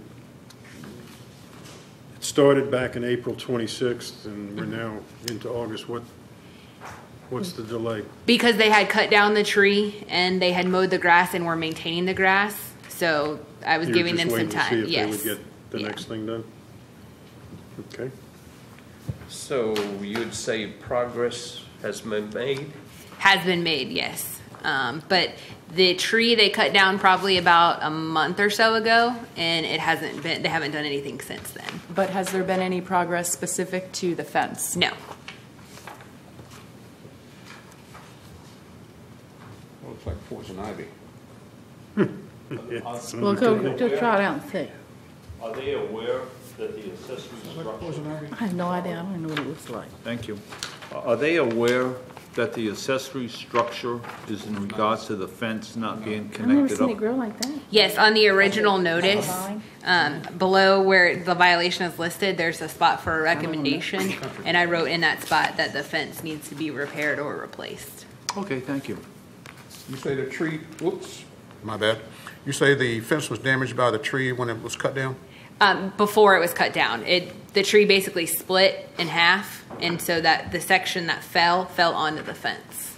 It fell by nature's own hand? As far as I know, yes. Okay. One part of the original citation was a dead tree, Right. and that dead tree had fallen on the fence. Okay. Has the dead tree been completely removed? Yes.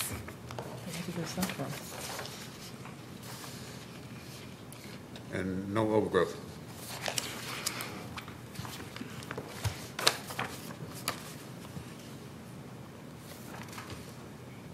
So there's a piece of tree still standing and another piece that went over through the fence? Yes. Sorry. Interesting. Nice lantana there. Mm-hmm.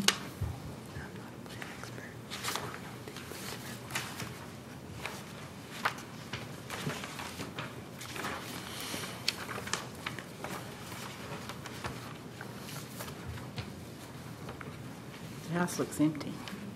The house looks empty. There's just nothing on the porch except that bucket, and then there's no curtains.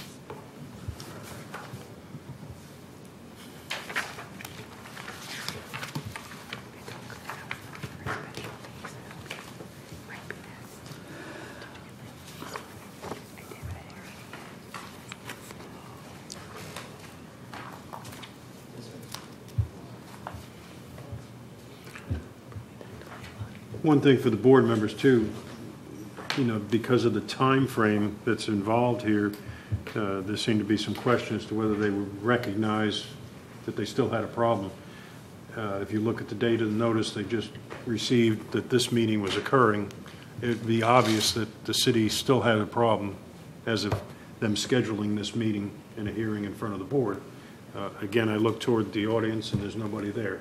So apparently nobody's that concerned with it coming before the board.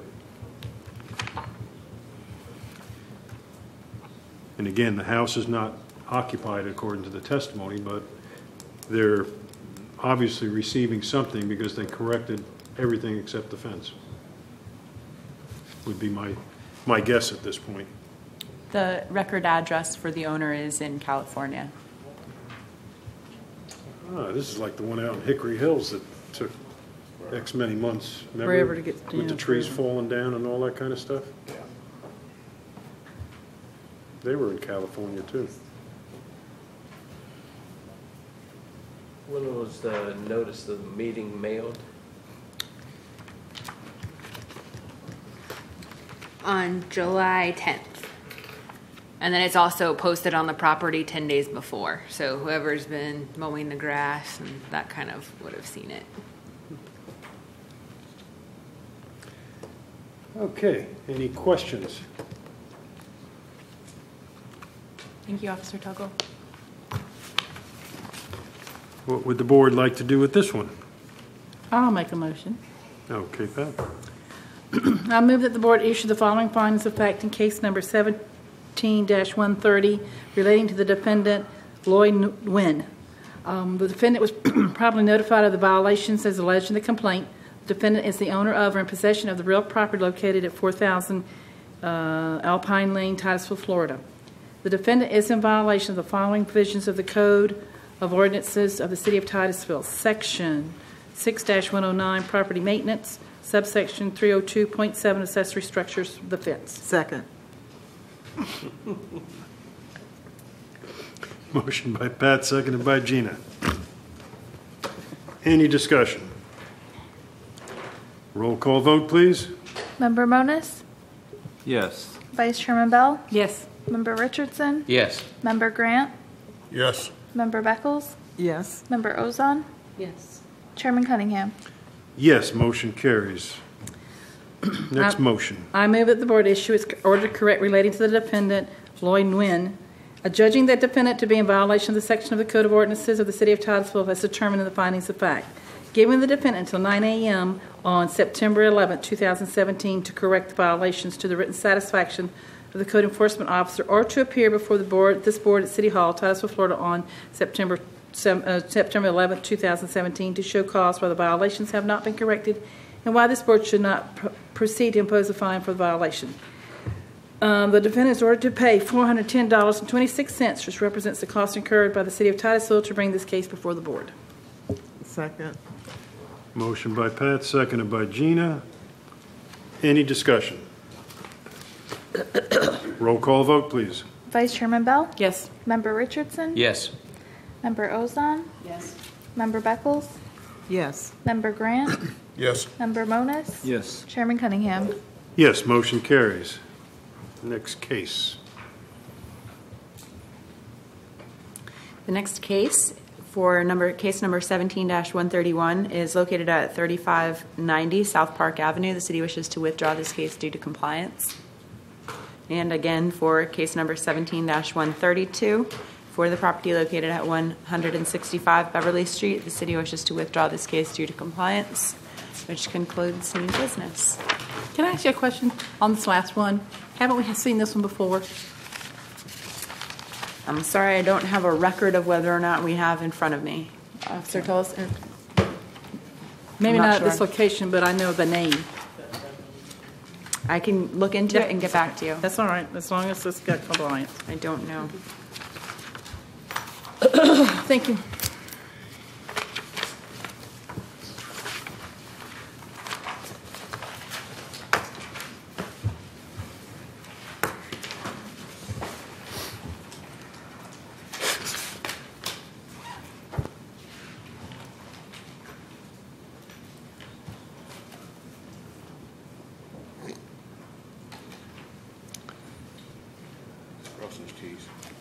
I'm letting them get ready. You know, these old fellows, they can't push them too hard.